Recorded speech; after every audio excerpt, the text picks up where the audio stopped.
Brought to you by NBC bearing, भारताची पहिली bearing उत्पादक. महाराष्ट्र नॉलेज कॉर्पोरेशन लिमिटेडचा रौप्य महोत्सव या ठिकाणी साजरा करतो आहोत.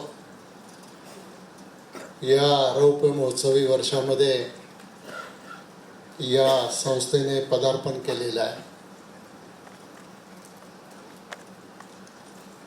सुरुवातीलाच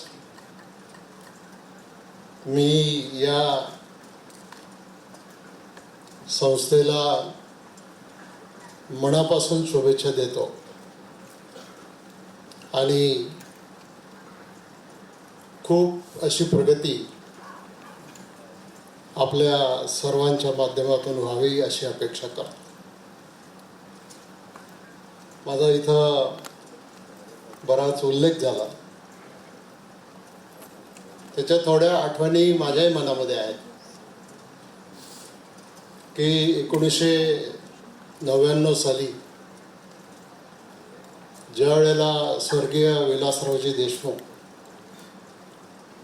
यांच्या नेतृत्वाखाली राज्याचं सरकार स्थापन झालं, त्यावेळेला त्यांच्या सरकारमध्ये मला उच्च आणि तंत्र शिक्षण विभागाची जबाबदारी देण्यात आली. मंत्री झाल्याच्या नंतर मी विभागाचा कारभार समजून घेतला आणि माझ्या डोळ्यासमोर एकच होतं की दरवर्षी ॲडमिशनमध्ये होणाऱ्या अडचणी, विद्यार्थ्यांचे होणारे आंदोलन आणि या अशाच गोष्टींना आपल्याला सगळं सामोरं जावं लागेल का, आणि मग काही नवीन करायचं म्हटलं तर मग विद्यापीठ आहेत, AICTE आहे, UGC आहे, शासनाचे अधिकारी आहेत, यांच्या सगळ्यांच्या नियंत्रणाखाली ते काम करायला लागायचं. एक दिवशी मला स्वर्गीय राम ताकवले सरांचा फोन आला.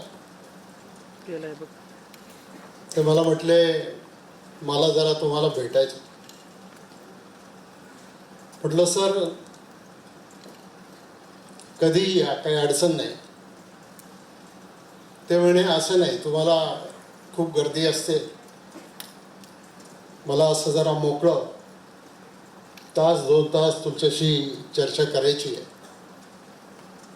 आणि ती वेळ ठरवल्यानंतर ताकवले सर, विवेकजी आम्ही भेटलो आणि शिक्षणामधून आजपर्यंत पारंपरिक शिक्षण कसं चाललेलं आहे आणि त्यावेळेला IT चा मोठा बोलबाला होता, परंतु त्या क्षेत्रामध्ये आपण जेवढे पाहिजे तेवढे काही पुढे नव्हतो. आणि मग त्यांनी एक संकल्पना मांडली की आम्ही एक अशी संस्था उभी करू इच्छितो की ज्याच्यामधून डिस्टन्स लर्निंगच्या माध्यमातून महाराष्ट्रातल्या हजारो विद्यार्थ्यांना आणि नागरिकांना हे IT चं शिक्षण घेता येईल, किमान संगणक साक्षर आपल्याला त्या ठिकाणी करता येईल. सगळी चर्चा झाली. मला त्यांची ती कल्पना पसंत आली. आम्ही एक दिवशी सचिवांच्या बरोबर बसलो. सचिवांनी सांगितलं की हे करायचंय आणि तसा प्रस्ताव तयार करायला सांगितला. प्रस्ताव तयार झाला. मंत्रिमंडळात घेऊन गेलो. त्यावेळेला राज्य थोडं आर्थिक अडचणीत होतं आणि जयंतराव पाटलांनी एक नवीन संकल्पना काढली होती की राज्य सरकारची जेवढी महामंडळं आहेत तेवढी बंद करायची. मी ज्या वेळेला हा प्रस्ताव घेऊन राज्याच्या मंत्रिमंडळात गेलो त्यावेळेला हा विषय चर्चेला आल्यानंतर विलासरावजींनी मला विचारलं, अहो वळसे पाटील, आता आपण सगळी महामंडळं बंद करायला निघालो, तुम्ही आता हे नवीन महामंडळ कुठं काढायला निघालो? मी म्हटलं, हे महामंडळ तसं नाही त्या बाकीच्या मंडळासारखं, हे एक वेगळं महामंडळ आहे आणि या महामंडळाला सरकारवर अवलंबून राहायचं नाही आहे. आम्हाला फक्त वन टाइम तुम्ही 5 कोटीची ग्रँट द्या आणि वन टाइम तुम्ही 5 कोटीची ग्रँट दिल्यानंतर मग आम्ही परत तुमच्याकडे कधी पैसे मागणार नाही. हो ना करता तो प्रस्ताव मान्य झाला. सरकारमध्ये मंत्रिमंडळात प्रस्ताव मान्य झाला तरी GR निघायला बराच वेळ लागतो. तसा GR पण निघाला आणि शेवटी 5 कोटीच्या ऐवजी 2.5 कोटीच मिळाले. विवेकजी म्हटले काय हरकत नाही, आपण याच्यामध्ये चालून घेऊ. आणि मग त्याच्यामध्ये हे 2.5 कोटी रुपयाचं राज्य सरकारचं भागभांडवल सगळ्या विद्यापीठांच्या कुलगुरूंशी मी स्वतः बोललो, सगळ्यांना एक दिवशी बोलवलं, त्यांना ही कल्पना समजून सांगितली आणि त्यांना सांगितलं की तुम्हाला प्रत्येक विद्यापीठाला याच्यामध्ये इक्विटी घालायची. आणि त्यांनी मान्य केलं आणि विद्यापीठांनी सुद्धा आपली इक्विटी त्याच्यामध्ये दिली. फक्त ज्या वेळेला मंत्रिमंडळामध्ये हा प्रस्ताव आम्ही मान्य केला त्यावेळेला शेलार साहेब एकच गोष्ट करून घेतली की या MKCL मध्ये सरकारची इक्विटी 26% जास्त असणार नाही. कारण 26% जास्त इक्विटी असली की प्रत्येक फाईल मंजुरीसाठी मंत्रालयात जाते आणि आम्हाला रोज मंत्रालयात जायला लागू नये, मंत्र्याकडे जायला लागू नये, फायनान्स डिपार्टमेंटला, प्लॅनिंग डिपार्टमेंटला जायला लागू नये, पूर्ण स्वायत्तता त्यांना मिळावी ही भूमिका त्याच्या पाठीमागं होती. आणि त्याच्यामध्ये मग पूर्ण फ्रीडम त्याच्यामध्ये मिळाल. रचना करताना विभागाचे मंत्री अध्यक्ष, राज्यमंत्री, उपाध्यक्ष, विभागाचे सचिव, बोर्ड मेंबर, बाकीचे शिक्षण क्षेत्रातले काही मान्यवर, अन्य क्षेत्रातले काही मान्यवर असं बोर्ड केलं.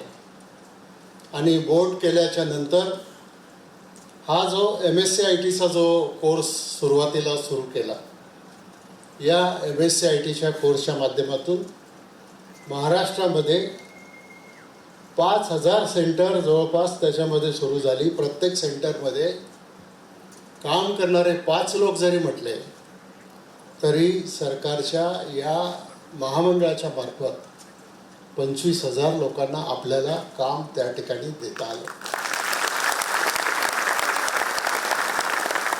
हाताला काम हा एक भाग झाला, पण आज या MSc-ITच्या माध्यमातून खेड्यापाड्यातली मुलं, गोरगरिबाच्या घरातली मुलं अतिशय कमी फीमध्ये त्या ठिकाणी हे संगणकाचं शिक्षण, प्रावीण्य त्याच्यामध्ये घ्यायला लागली.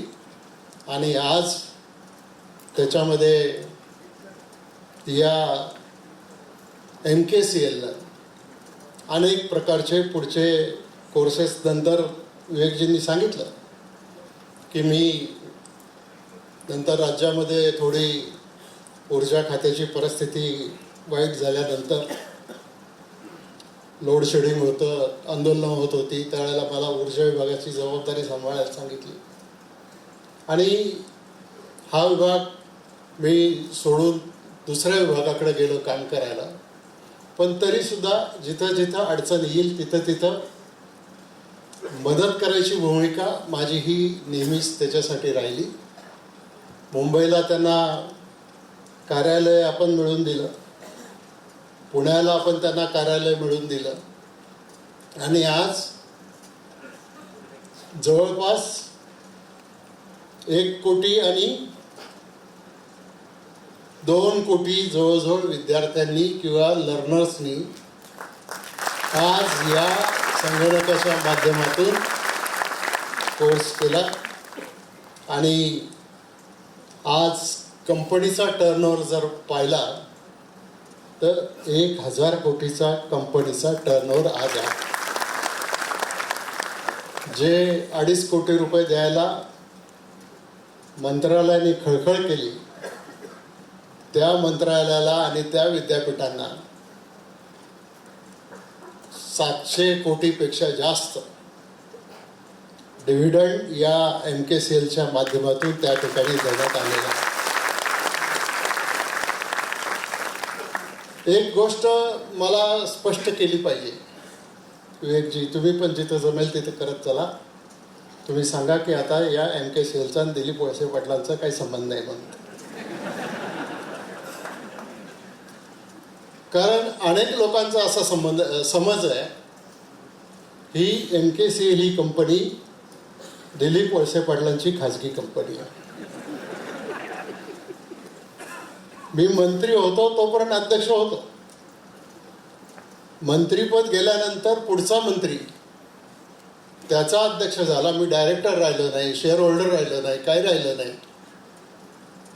पण आज लोकांचा असा समज आहे, ते माझ्या नावाला म्हणजे मला अभिमान आहे त्याचा, म्हणजे इतकं जोडलं गेलेलं आहे की MKCL म्हणजे दिलीप वळसे पाटलांचीच कंपनी. शेलारजी, आपणही आपल्या मंत्रिमंडळातल्या सहकाऱ्यांना सांगा.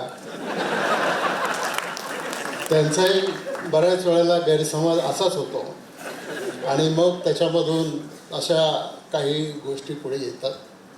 आज मला ही गोष्ट निश्चित प्रकारे एक आनंद देणारी गोष्ट आहे की आज म्हणजे आता याच्यामध्ये ह्या सगळ्या टेक्निकल भाषेमध्ये आणि टेक्निकल याच्यामध्ये जाता येणार नाही, परंतु आज वेगळ्या कोर्सेसच्या माध्यमातून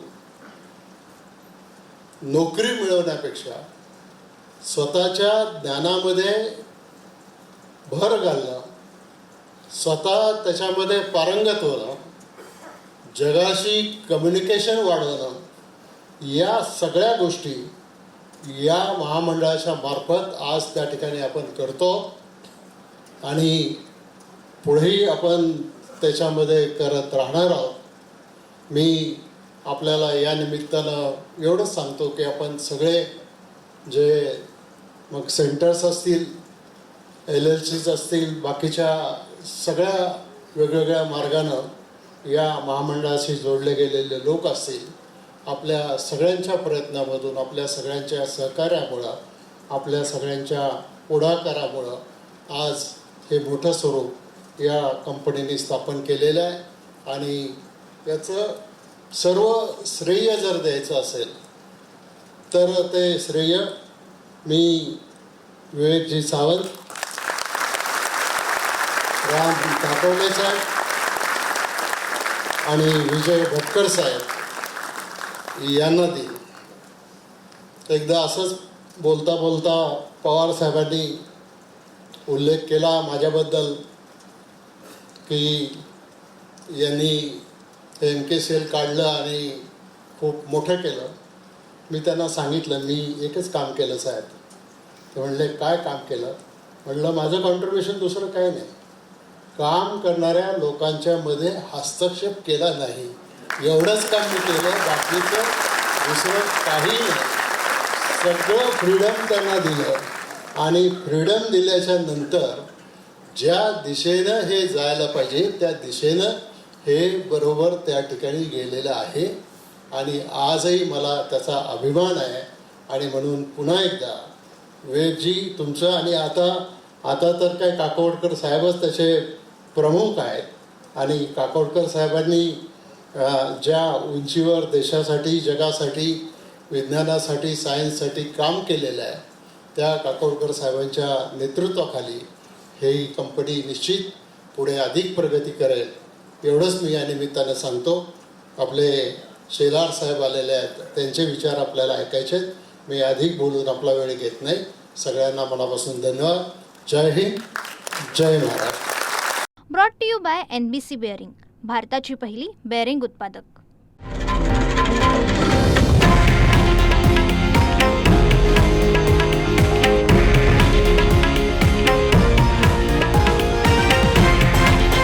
हे आहे देशातील नंबर 1 न्यूज नेटवर्क आणि आपण पाहत आहात TV9 मराठी, एकमेव.